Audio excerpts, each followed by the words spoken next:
I hate intros. Do you like intros? Yeah, what's up, guys? Yay! Okay, today we are... Oh, welcome to Humble Conversations. Today's episode 6, I think. And I'm here with... Jonathan. I want to talk about who is Jonathan and what's your story? Yeah. Okay, so my name's Jonathan. I'm a junior here at Andrews University. I study finance. I love music, love leading worship, and yeah, that's me. How would you describe yourself? Yeah, I mean, music is like one word that comes to mind because I feel like my whole personality is wrapped around music. Oh, that's your little identity. Yeah, low key. But yeah, I just lead worship and do my own thing. Cool. So when it comes to Christianity, what's your story with that, with Christianity? Yeah, so I have like a interesting story when it comes to Christianity and how I grew up. Just because my family dynamic is not normal at all. My dad is Seventh-day Adventist and my mom is not Christian. And so it's like I grew up in a household where, and I have 4 older siblings and a 1 younger sibling. Wow. And so It's a lot. yeah, but I feel like there was no pressure going either way because obviously my dad's Christian, but my mom's not. So it was kind of like we kind of grew up culturally Seventh-day Adventist because my dad would take us to church. But when we got to a certain age, like 16 or 17, it was kind of like our own decision and it wasn't any pressure to stay within the church or to leave. Yeah. Because my mom's not. So it was very interesting. And honestly, all of my older siblings aren't Seventh-day Adventists. Really? Yeah, they've left the church. And so when I was around 16 or 17, I kind of had to come to this decision of, am I going to stay in the church? Yeah. And honestly, am I going to stay in Seventh-day Adventist church because am I just in this because my dad is Seventh-day Adventist? And so I went down this long rabbit hole of just research, like researching Seventh-day Adventism. And this is after I was baptized. I was baptized when I was like 9 or 10. Wow. Was that your choice or was it? It was my choice, but I think it was just, just because. That's a lot of people do that. But yeah, so I was going down this rabbit hole of like research and like I was exploring like other religions and like just trying to figure out like why it is I believe what I believe. And I think in a way that kind of strengthened my relationship with God and kind of fine-tuned into what I believe. But then in other ways, because again, there wasn't this pressure of being in it or not, it gave me a different perspective of things because I could have easily fallen into the cycle of my older brothers. Like I have 4 other examples of what I could have easily just gone into. And then it gave me that other perspective of like, I don't have to, but I want to. And so from then on, I've just been exploring my relationship with God. That's good. I have so many questions that just came from that little story. One of them is how? Like, what was... I feel like if all your older siblings didn't follow the same path that you did eventually, how... I feel like I couldn't. What was the hardest part with only your dad being your example for Christianity? I mean, it's still hard to this day. Yeah. Like I go home from breaks and it's really just me, my dad, and my younger sister that go to church. And then like culturally in our house, we're Christian because we believe in God, but like there's not really that Adventism culture. And so even growing up, like we did stuff on Friday nights or like Saturdays were normal days because my mom would treat it as a normal day. And so going home, it's still this, it's still hard. And like, convincing my mom to like come to church with us, she won't go, but no. But it's hard, but honestly, I wouldn't change a thing. Like I think that it's made me exactly who I am today. And it strengthened my relationship with God. And I very much thank my dad for setting that example. He's like he's so Adventist. It's kind of funny, but no, like he loves God so much with like all of his heart, and like he lives it as well, and he's just been a great example for me and my younger sister. Wow. Where was his parents born in the church too, or no? Oh, so he has an interesting story as well. So he grew up Presbyterian.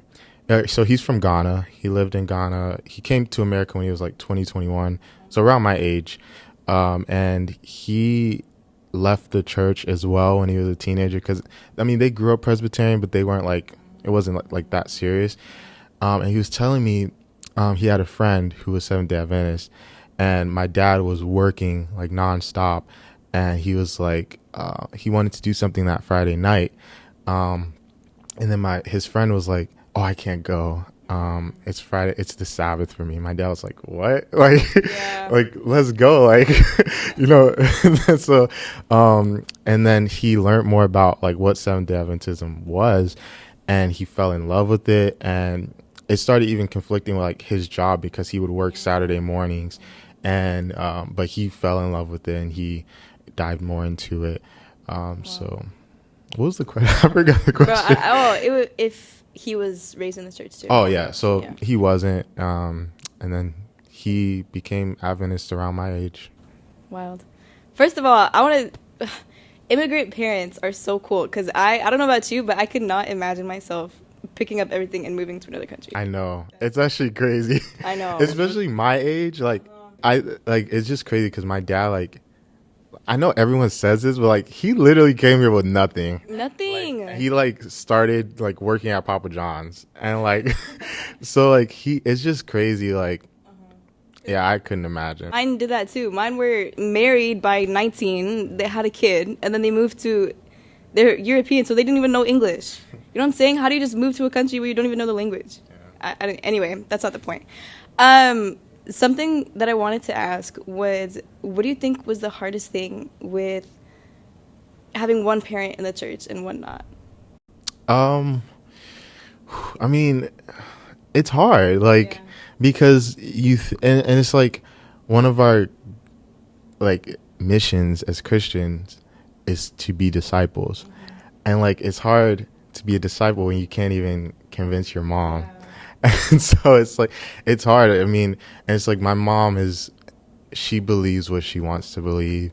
Mm-hmm. And she's really big into spirituality, but just not like religion, yeah. And so it's hard. Like I try and like tell her new things, because I'm always finding something like interesting, and like I tell my mom, and she's like, she always tries to bring it towards something that's spiritual instead of like God and religion. And so it's hard. But I mean, it's life. Hopefully one day I'm able to, because the thing is, she was Adventist, because she married my dad, and she went to church for a while. She was baptized into the church. I think she fell off because of the representation of other Christians. And I think even though that's like not, I wish the church was represented differently. And I feel like a lot of people have left the church because of it. Mm-hmm. But I wish that wasn't the reason, because I feel like when people leave the church because of how they've been treated, or how other people have represented Christ, it sticks with them. Yeah. And it's like, no matter what you say, they'll always have those experiences to go back on, and it's hard for them to get out of that. And so with my mom, it's like, no matter what I say, I don't know how people have treated her, what they've done to make her turn away from Christ. And yeah, it's hard. Yeah. Kind of like grazed over it a little bit. So you have your own little epiphanies unfolded. So go follow on Instagram. There was one video where you were talking about finding that relationship for yourself.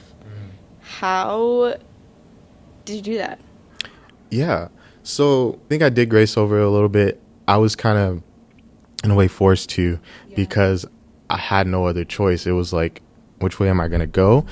And so it was very important that I had to do it myself, because no one else was going to do it for me.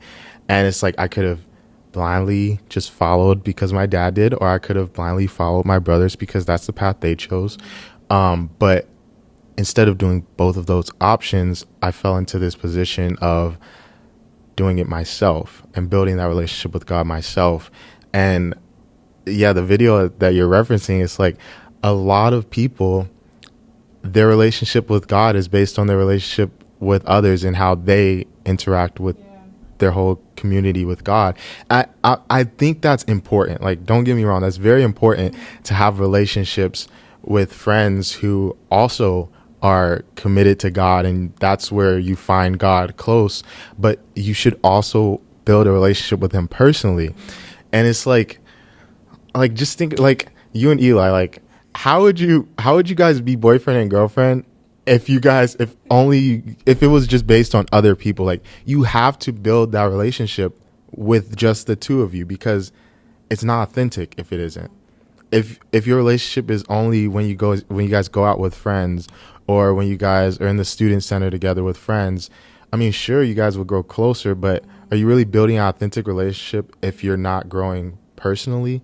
And so there has to be that sort of individuality with you and God, where you guys are going separately outside of church, outside of going out with friends, outside of worship concerts, where you guys are growing stronger together and you're beginning to know who God is. You're learning his character more. I think that's just so important. And so for me, I stepped into that consciousness at a young age because that's just how I fell into it. But it's very important. I think a lot of Christians need to take that more seriously. Yeah, that was a crazy example, first of all. No, but I think, no, absolutely. Because if it's just based off of other people, I think that's not really, you're creating an idea of who you think God is, and it's not if you don't have that relationship with him. Ooh, that's so good. Because even like, if we're going to go back to the example of how my mom left the church, it's like, if her idea of Christ was based on how others were representing Christ, that's why she left the church. But imagine if she was growing with God closer, and then she knew this isn't Christ. How they're representing Christ is not Christ. And I think there would have been a completely different outcome. True. That's huge. It goes both ways. So when you were in your I'm so sorry. When you were in your path of rediscovery and for finding what you actually believe, how did you choose Christianity? Because for me, I feel like that's the biggest problem that I have, is that there's so many other options that some of them are almost the same, but they're not. And there's so many different religions and things to believe in. So how did you pick Christianity? Okay, let's get this straight first. Honestly, like, if we're being real, this might sound a little crazy, but like, I mean, for the most part, a lot of different religions kind of believe in the same thing. They just have a different perspective of it. And so I think at the end of the day, like, if we're removing religion from it all, like, we're all just followers of Christ, and we're all just building a relationship with God personally. And but then when you add a structure of religion into it, I think that just diving into the Bible more, I think like Christianity and Seventh-day Adventism just follows the Bible more closely. I'm not saying that it's perfect. There's still a lot of things that at the end of the day, we're all like striving for the same purpose, is just to get closer to God, no matter what religion you are. There's some that do that very differently. That I don't know is particularly like quote unquote the right way, but I mean, in a sense, it's just all the same thing in different perspectives. It's true. At the end of the day, it's what you put your hope in. I was having a conversation with a friend the other day, or like 2 weeks ago. We were watching like a TikTok, and it was like these Muslim people, and then I said like a joke where like I was like, thank Allah. And then my friend was like, why would you say that? Like, why are you thanking Allah? And I was like, you realize Allah just means God. And he was like, well, it's not the same God. And I'm like, it's the same God. It's just in a different perspective. So like, it's like all religions, most religions, I should say, we all following the same thing, just in different ways. And so Yeah, just to add on to that. What do you think about people, Christians, that stay in this bubble, and that I did an episode on this, about that stay in the bubble and don't really reach out to other people that aren't necessarily Christian. You know what I'm saying? Yeah. Does that make sense? Yeah. Well, first, I don't think there's anything wrong with a Christian bubble, per se, because I do think that so I do think that you become the people that you surround yourself with. And so there's this structure within being in a Christian bubble. And of course, people are going to do what they want, regardless of what environment they're in. But I do think that when you surround yourselves with like-minded people, that's who you become. But then when you add the aspect in there of reaching out to others, I don't think you should be constricted to your bubble. I think of this quote where it's like, how did it go? It's like, we're called to be, wait, how did it go? You can pull it up. I don't even know where to find it. I don't want to butcher it, but it's like, it's basically like saying we're called to be the light of the world, not just to live in the world. I think I'm butchering that. It's basically like saying like, yeah, you can't be restricted to this bubble because that can't be your whole world, right? We're called to be disciples and lights of the world, even though we're in it. And so we have to go out and reach others who aren't necessarily in this bubble. And so I don't think there's anything wrong with being in a Christian bubble, but you can't let that bubble restrict you from going other places and reaching other people. That's good. That's a well thought answer. What's the biggest thing you struggle with with Christianity? Yeah. Okay. This also might be very controversial. Be controversial. But just let me land really quick. So like, just follow me for a second. I think okay. So the thing that I struggle with the most is faith. And I say this because I'm a big believer that faith cannot exist without a little bit of doubt. And just because a lot of people think doubt is the opposite of faith. Yeah. But they're best friends. Like, they go together, right? And it's crazy because like it's human nature to want evidence to believe in something, right? And so the thought of having faith in something just goes against that completely. But then faith and doubt go so well together because doubt strengthens your faith. And so I even think back to like faith as small as a mustard seed, right? Like, why would that scripture say you can have faith as little as a mustard seed to move a mountain if it's as little as a mustard? Like, wouldn't it just say you could have faith to move a mountain? It's like, it specifically says you can have faith as small as a mustard seed, proving that there's some sort of doubt there, right? So like, it's not just faith, but it's faith as small as a mustard seed in companion with the doubt, and you can still move that mountain. And so I think faith and doubt, having doubt, a little bit of doubt is so important to go along with faith because it strengthens you. It allows you to walk in confidence of your faith. And I think of this analogy, I heard it like a couple of years ago, of this circus act of a tightrope, right? And so the person's walking across the tightrope, and the rope represents their faith, right? And so their job is to get from one end to the other, and they're leaning on their faith to get there.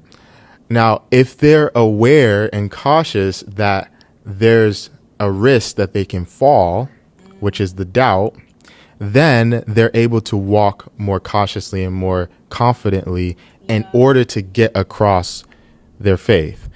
But imagine if that same person had no awareness of the risk to fall. They'll be running across, they'd be doing cartwheels across, and then they would fall, right? So the fact that there's doubt allows them to strengthen their ability to get across.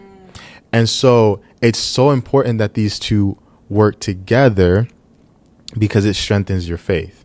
And so when I say like faith can't exist without a little bit of doubt, it's like the biggest thing that I struggle with is doubt.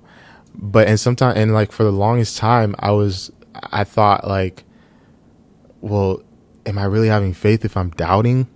And it's like, no, the two go together, because when you doubt, it allows you to think more about things. It allows you to ask God to guide you further, and you start to deepen your relationship with him, and it strengthens your ability to get across that tightrope. And so I think that's the biggest thing I struggle with. The tightrope was a crazy analogy. But no, I think a lot of people think that too. I know I definitely did, where I felt like my faith wasn't real or wasn't there if I didn't doubt. But like you said, that's not true at all, because if you don't doubt something and if you just follow whatever, follow it completely without even thinking twice about it, I feel like that's still having blind faith, because that's still, you don't know what you're believing if you don't take the time and figure it out. There's nothing wrong with blind faith. Right. It's just that when you, how do I put this? Like when you aren't aware, then it takes away from the authenticity of it. Because if I'm just blindly following God because I think it's the right thing and I'm just going to do it, where's the authenticity of that, right? You can still blindly have faith that God will bring you places and God will take you in the right directions, but there has to be this authenticity. I think without doubt, it takes away from that authenticity. I think for me, what I struggle with the most is kind of on the same lines. It's that you have to obey completely. You don't have to understand completely to obey completely. But that's the thing. Again, it's so hard to believe in things that you don't understand or you don't see. I think to complete what you're trying to say is like there has to be some level of trust, because you don't have to understand completely to obey completely, but you have to have some level of trust. And as if you trust in the person who's guiding you, you don't have to fully understand, because he'll get you there. And so it's just like building that relationship with God and having trust in him, even though there might be some doubt, but having trust in him that he'll bring you there. That's good. That helped me. So how do you deal with things that you disagree with in the Bible? Is there anything that you really disagree with? I don't think there's anything I disagree with. There's things I wrestle with, but not disagree with because it's his word. I think I don't know if I want to go into this because it's very controversial. Go into it. The thing you said that was controversial wasn't really controversial. I know, but this one is. It's like... Go ahead. I mean, you don't have to if you don't want to, but... I'll dip my feet into it, but I won't go into much detail. I feel like with Ellen White, there's things that I I wouldn't say don't believe, but there's things that I'm skeptical about. And so with the doctrine, yes. But then with the Bible, no, because that's the word. There's things that I wrestle with, but there's not things that I disagree with. Okay, that's good. Yeah, I think it's totally fine and okay to disagree with Ellen White, because she's not the Bible. She's not God. And a lot of people treat her like she is. So I don't think maybe that is controversial. Let us know if you agree in the comments. A lot of people have this misconception with believing that as soon as they start believing, all their problems are going to disappear and they're never going to feel sad again and they're never going to struggle again. Do you have experience with that? Or if people are feeling that right now, what advice would you? That's not true at all. I think that the devil is a jealous person. I believe that if you believe more in God, you're only that much higher on his hit list because you have the most impact. Like, he knows that you believe so much in God, and you will turn other people towards Christ. And so if you believe more, it does not get easier. Like, it will only get harder because the devil will be trying to come in between your mission, and he doesn't want you to get closer to God and to turn other people towards God. And it only gets harder, but just know that it gets harder, but you're not alone. And I think so many Christians think that this is a mission that they have to take on their own. And God constantly reminds us throughout the Bible. Like, I think that's the main theme of the Bible, that he's with us and he will walk with us. And when we need him the most, he is there. And so, yeah, it won't get easier. It will most definitely get harder, but you're not alone. Yeah, that's the thing. It might technically get harder. You know, the things in your life, they're not going to magically, stop existing or get better. But it gets easier too, in a way, because you have ways to deal with it rather than just, like you said, being alone.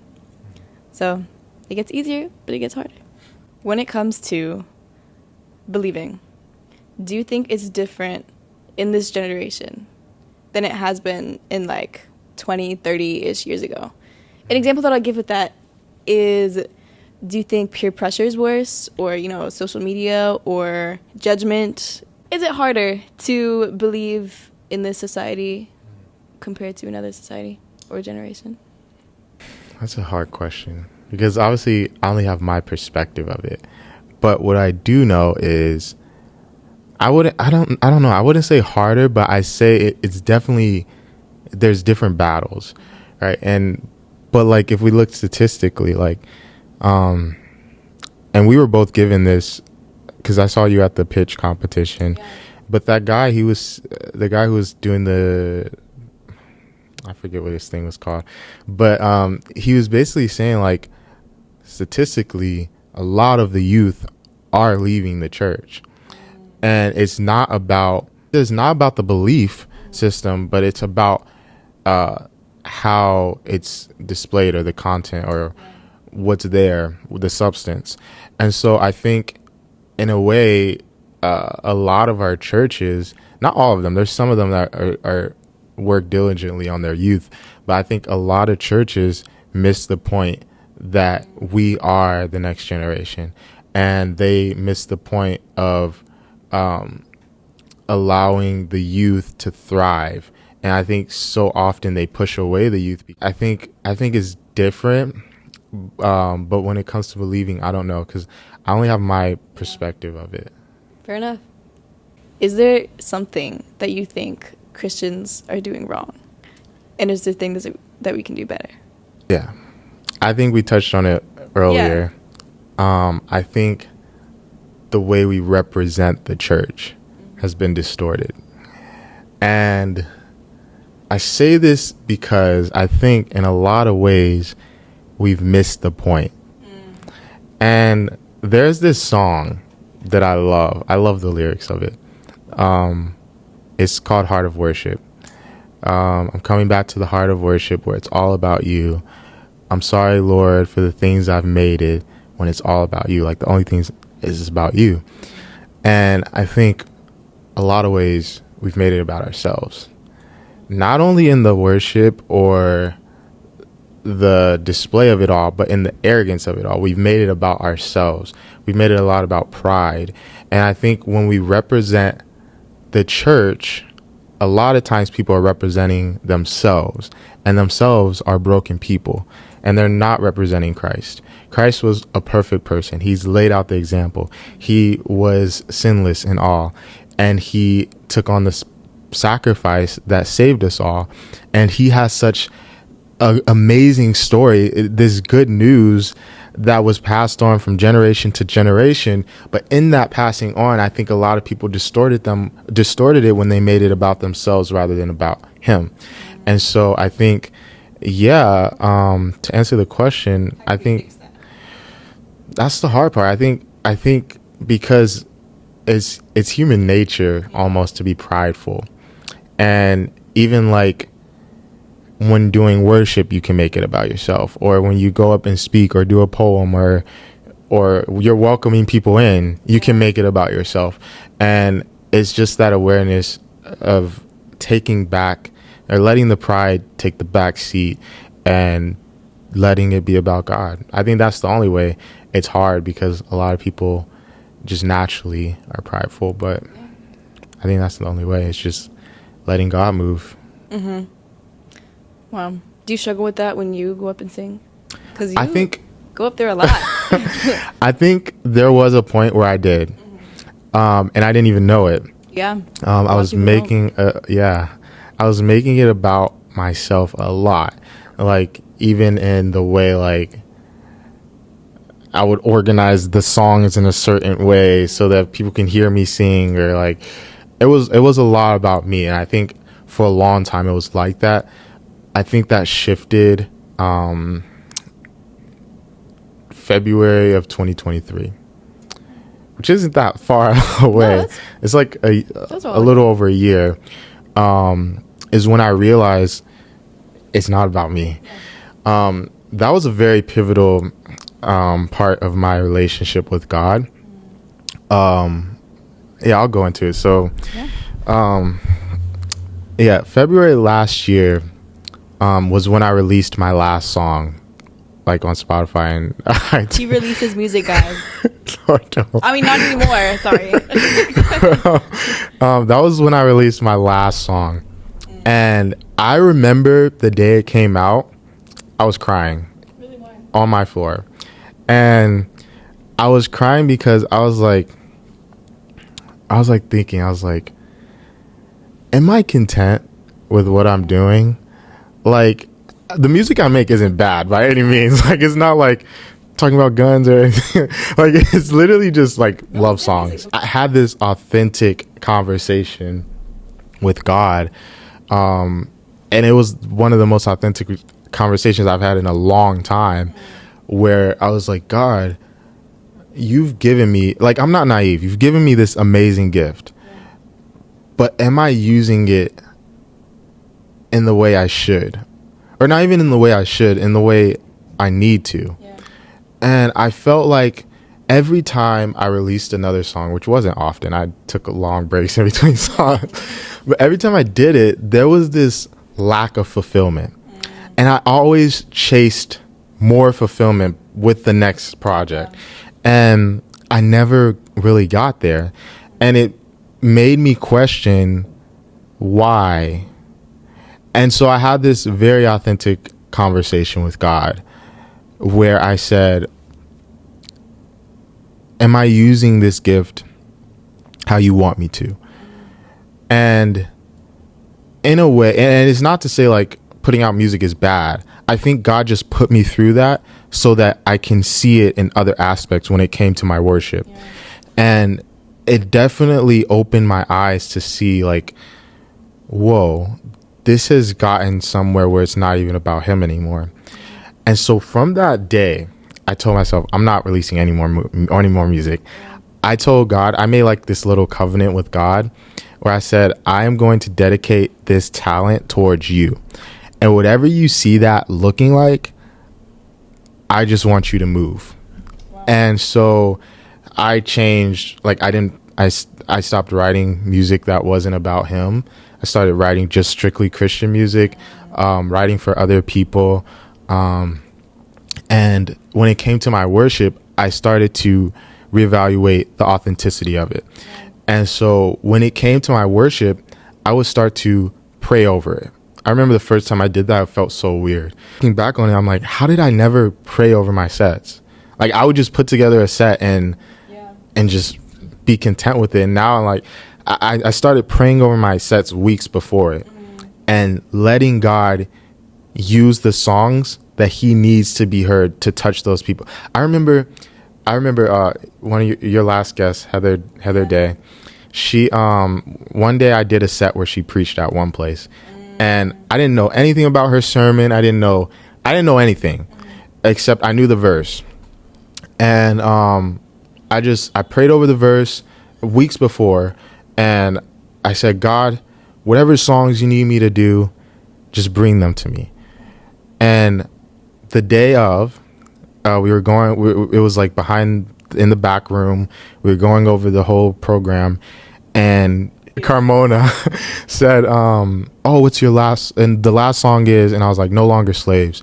And Heather Day was like, are you serious? She was like, did I tell you to do that? And I was like, no. And then she's like, how did you, like, my last point was driving like the entire lyrics of that song. I was like, it's all God. Like, he knew that song would need it to be hammered again at the end of the sermon so that it can touch people in a different way. And so all that to say, like, I dedicated my talent to God, and I've seen how God move. I even changed like my attitude after worship. I remember, like, I used to, like, I couldn't wait till I was done with the set so people could come up and be like, you did so good, Jonathan. That's so sick. And now I'm like, when people come up, I'm like, it was all God, thank you.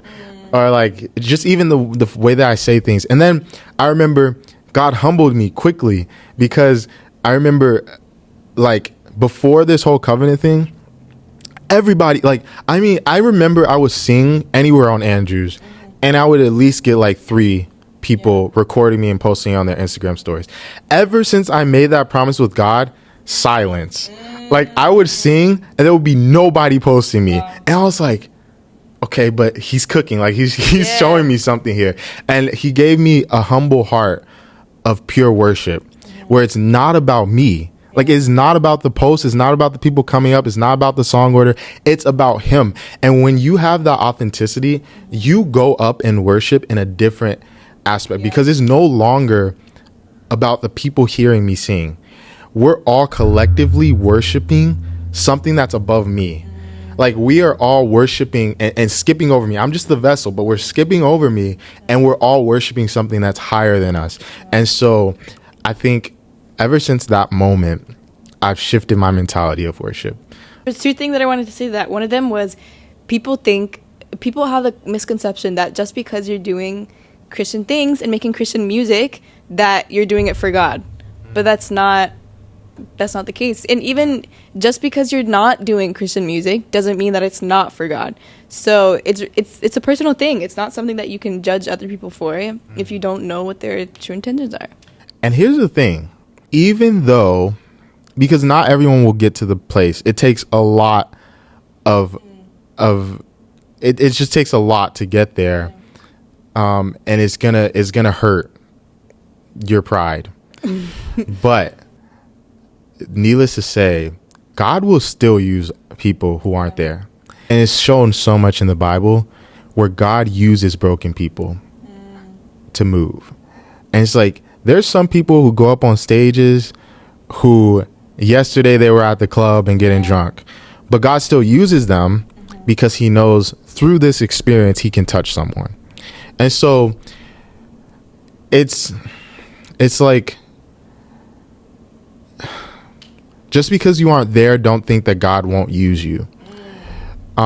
Because God will use anyone. Yeah. Like, he will use anyone to move his agenda. But I'm telling you, when you get there, it's just a whole different experience, because it's no longer about yourself, and you're surrendering in a whole different way. When you were talking about being humbled and nobody reposting you, I feel that's exactly what you were praying for. You were praying to make it about God and not make it about me. And so he did. And I like that he did that after you prayed. So it's almost like he was waiting for you to pray that. Yeah. So, and it was like, it's funny because I prayed it, but I almost didn't expect, like, I didn't want it. You know what I mean? Yeah. Like, and so when it happened, I was like, wow, like, God is really humbling me. And it's like, yeah, it was crazy. No, it's good that you see that it's what you actually asked for instead of just using it against him. Because, a lot of people, they think after you made that that prayer of it not being about you, right? And then he didn't make it about you, like, at all. And so he was humbling you. People would be like, oh, well, should it be about myself, or should I? You know what I'm saying? Yeah. People can read God's answer to your prayer wrong. It takes a mind shift, because, like you said, it can be very easy to be like, man, I should just go back to how it was. But then the funny thing is, God's so funny because like sometimes you'll be like, oh, let me go back to how it was, and then he'll humble you again through that. Yeah. So it's like, yeah, but it is very easy to just want to still, even though God answers it, to still want it to be about you. Yeah. When you were having that conversation with God, how, because I feel like a lot of people, when they have conversations with God, they don't hear anything back. So it's very one-sided. Has that happened to you? Or what would you say to somebody that's maybe feeling silence from God? That's good. So that conversation with God was hard. Like I'm not even exaggerating. I was crying on my floor. Yeah. I'm so glad I was in RA, so I had my own room. But Imagine a room. I know. I was crying on the floor, and it was so scary. But to answer your question, how do you hear God? I love this question. Like, I feel like I can talk hours about this. Go ahead. But the thing is, in order to hear God, you have to know how he speaks. In order to know how he speaks, you have to know his character. In order to know his character, you have to know his word. And so all four of those pieces they're knitted together, right? Because a lot of people will be listening for God's voice, but don't know how his voice sounds. Wow. Because he will speak. You just got to know how his voice sounds. And so how do you know how his voice sounds? You have to know his character. And how do you know his character? You know it through his word. Because there's one thing about my God, he never changes. So the same God that was there for Moses and Daniel and all these people in the Bible, he's the same God that's working with me today. And so if I know his character through his word, I know how he moves. I know how he sounds. When something happens, I'm like, that's God. I know his character. And so when you're struggling to hear God's voice, you have to tune into how he sounds. And it's like, when you know how he sounds, you will see him everywhere. Like, you will see him move and you're like, that's God. Like, times where you thought it was coincidences, you're like, no, that's God. And it's like, you'll be searching for an answer, or you prayed for something and you think maybe these things fell into place because this person was working for me and they wanted this to happen on my behalf. No, God was doing that. And it's like, when you know his voice, you'll see him move. And you'll not only in your life, you'll see him move in others' lives. Like, you'll see something, I'll see something happen to you and I'm like, God was with her, because I know his character. I've studied it through his word. And so, yeah, it's just like, if you want to know God's voice and you want to know how he sounds, you have to study how he sounds. Yeah. You can't just hope you'll hear, because it's not a physical voice. It's not God talking like, my son, like it's not like that. It's, you have to know how he sounds through his character. And that's how you hear God. That's the best answer I've ever heard, because that's something that I've struggled with so much. And that, because every time that I'd ask that, all I'd hear is, you can't hear God because your Bible's closed. And like, while that may be true, I would open my Bible and I'm like, okay, God, I'm waiting for you to talk to me. I want an answer, and I never got anything. So that right there, was it 3 or 4? You said 4 different aspects of hearing God. That's like the best answer ever. Thank you. And just to add on to it a bit, sometimes you won't realize it's God till it's done. And like, you'll ask for God's help. Yeah. And you'll think he's silent. And then it all comes to fruition and it's all done. And you're like, God was working that whole time. I just didn't know it. And so, yeah, it's just knowing in order to know God's voice, you have to know his character.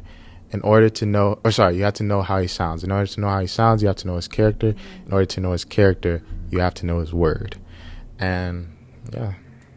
I think it might sound stupid, but I think for the longest time, I was waiting for an actual answer. I was waiting for a voice. You're not going to hear in like a voice, you're just gonna get an answer, you know? Yeah, or you can see him move because you know his character. It's like I can close my eyes and walk into a room, and based off of what's happening in that room, know that my girlfriend's there because I know her character. If I didn't know her character and I walked into a room blind, how would I know she's there or just other 5 girls are there, right? If you know someone's character, you know their presence. And so, yeah, it's just knowing God's character. That's so interesting. So I guess that was it then. I think that was a really good conversation, not going to lie to you. I think I learned something about you. We all did, actually. I learned a lot about, you know, what we just talked about. First of all, the hearing God's voice. Learned about Christian bubble. Anyway, I don't have to summarize the whole thing. If you made it this far, you probably watched the whole thing. So, yeah. Thank you for joining. Thank you for being on it. This was fun. Yeah. Yeah, it was fun. It was a good conversation. People should have conversations like these more often. So that's what we encourage you today. Bye. I hate outros too. Like, I don't.